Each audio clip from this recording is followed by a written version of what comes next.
الله الرحمن الرحيم. الحمد لله رب العالمين، والصلاة والسلام على أشرف الأنبياء والمرسلين وعلى آله وصحبه أجمعين. أما بعد, katika mambo ambayo anapitia mwanadamu kwa kila siku, tunagawa mara mbili. Yapo mambo ambayo yanamhusu na yapo mambo ambayo hayamhusu, na sio vyema kuwa unajishughulisha tu na haya yote haya, yani yasiyokuhusu na yanayokuhusu. Bwana Mtume sallallahu alaihi wasallam katuwekea utaratibu mzuri, akasema min husni islami almar'i tarkuhu ma la ya'nihi. Katika uzuri wa Uislamu wa mtu ni kuliacha ama kuliacha kwake lile jambo ambalo halimuhusu. Jambo lolote lile ambalo unahisi ile jambo mimi halinihusu, basi hilo jambo inabidi ukae nalo mbali. Na ili ujue kwamba hilo jambo linakuhusu au halikuhusu, angalia katika manufaa ya hilo jambo. Yani ukijishughulisha na hilo jambo wewe unapata faida gani? Aidha hiyo faida ya duniani au faida ya akhera. Ikiwa hilo jambo halikuletei faida yoyote duniani wala akhera, hilo jambo kwa wewe halikuhusu. Na kadiri unavyokuwa mbali na ile jambo ambalo linakuhusu, na vile vile ujue unaliacha mbali lile linalokuhusu. Kwa sababu tunaambiwa siku zote, man ishtaghala fi ma la ya'nihi yafutuhu ma ya'nihi. Mwenye kushughulika na yale ambayo yasiyomuhusu, basi yanayomhusu yanampita. Kila mtu anayo mambo ambayo yanamuhusu.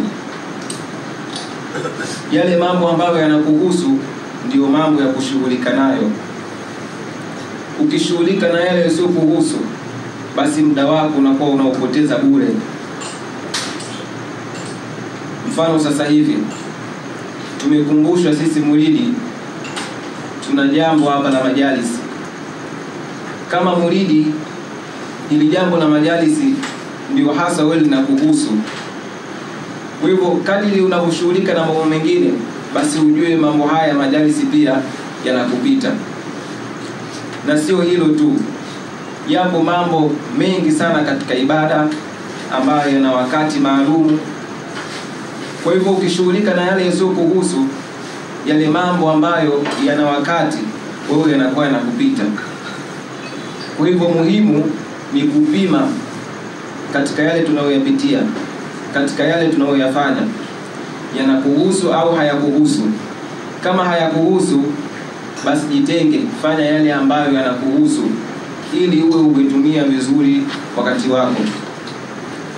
Na hili la kupoteza wakati au kutokuutumia vizuri wakati, hasa kwetu sisi vijana, ndio kuna tatizo kubwa.